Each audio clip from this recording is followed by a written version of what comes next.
আসসালামু আলাইকুম।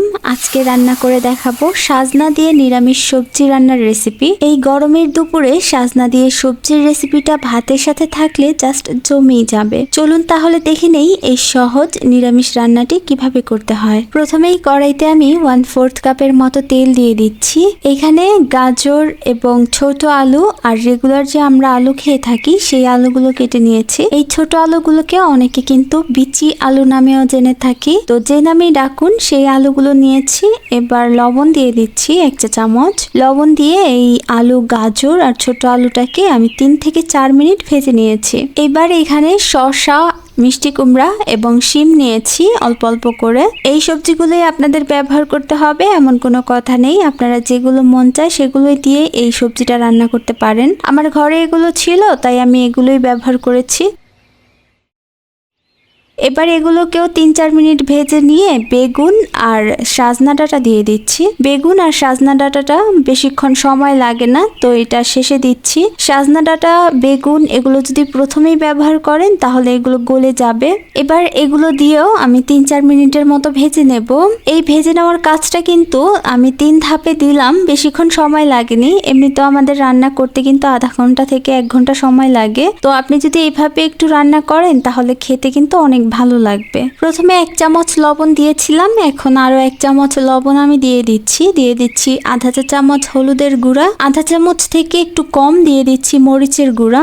আজকের সবজির রেসিপি কিন্তু খুবই অল্প মশলায় আমি রান্না করব। গরমে অল্প মশলায় ঝোল দিয়ে এই রান্নাটা খেতে দারুণ লাগে ভাতের সাথে। তো এই মশলা দিয়ে আমি এই সবজিগুলোর সাথে ভালো করে একটু মিশিয়ে নিচ্ছি। মশলার সাথে সবজিগুলো মিশিয়ে নেওয়া হয়ে গেলে ঢাকনা দিয়ে ঢেকে রান্না করছি আরও 3-4 মিনিটের মতো। 3 থেকে 4 মিনিট পর এই পর্যায়ে আমি টমেটো দিয়ে দিচ্ছি 2টা বড় সাইজের। আমি আবারও বলছি, আপনাদের ঘরে যে সবজিগুলো আছে সেগুলো দিয়েই কিন্তু এই সবজিটা রান্না করতে পারেন, তবে সবজির মধ্যে একটু মিষ্টি জাতীয় সবজি দেওয়ার চেষ্টা করবেন, যেমন গাজর, মিষ্টি কুমড়া এই সব ধরনের। এখন ঢাকনা দিয়ে ঢেকে আরও 3-4 মিনিটের মতো এই সবজিগুলোকে কষিয়ে নিচ্ছি। কিছুক্ষণ পর আমি ঢাকনাটা খুলে নিচ্ছি। এই পর্যায়ে দেখুন সবজিগুলো কিন্তু একটু নরম হয়ে এসেছে। এখন এর মধ্যে আমি ঝোল দিয়ে দিব পরিমাণ মতো। ঝোলটা এমনভাবে দিতে হবে যাতে সবজিগুলো একটু ডুবে থাকে, কারণ সবজিগুলোকে কিন্তু সেদ্ধ করব। আর লাস্ট পর্যায়ে একটু গ্রেভি রাখার চেষ্টা করব। ঢাকনা দিয়ে ঢেকে 6 থেকে 7 মিনিট রান্না করার পর সবজি প্রায় সেদ্ধ হয়ে এসেছে। আমি দেখাচ্ছি, দেখুন এই তো আলুটা সেদ্ধ হয়ে গেছে, বাকি সব কিছুই সেদ্ধ হয়ে গেছে। এখন একটা ফোড়ন দিব। ফোড়নের জন্য আমি এখানে কড়াইতে তেল দিয়ে দিচ্ছি 3-4 টেবিল চামচের মতো।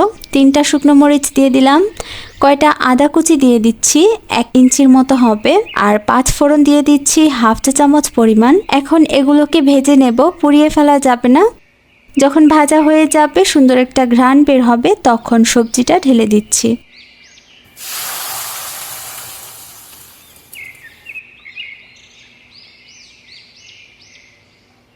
তেলে নেওয়া জিরার গুঁড়া এবং ধনিয়ার গুঁড়া এখানে 1/2 চা চামচ করে আছে।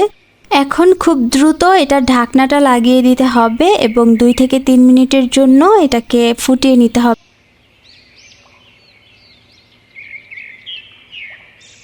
শেষ পর্যায়ে আমি কাঁচামরিচ দিয়ে দিচ্ছি অনেকগুলো, আর 1 চা চামচ চিনি দিচ্ছি। ধনিয়া পাতা দিয়ে দিলাম পরিমাণ মতো। এই তো আমাদের সবজি রান্না হয়ে গেছে। এইভাবে হালকা পাতলা মশলা দিয়ে এই সবজিটা রান্না করে দেখবেন। গরমে দুপুরে গরম ভাতের সাথে এই সবজিটা খেতে কিন্তু অসাধারণ লাগে। সবসময়ের মতো আজকের রেসিপি আপনাদের কেমন লেগেছে জানাতে ভুলবেন না। ভালো লাগলে চ্যানেলটি সাবস্ক্রাইব করতে পারেন। আল্লাহ হাফেজ।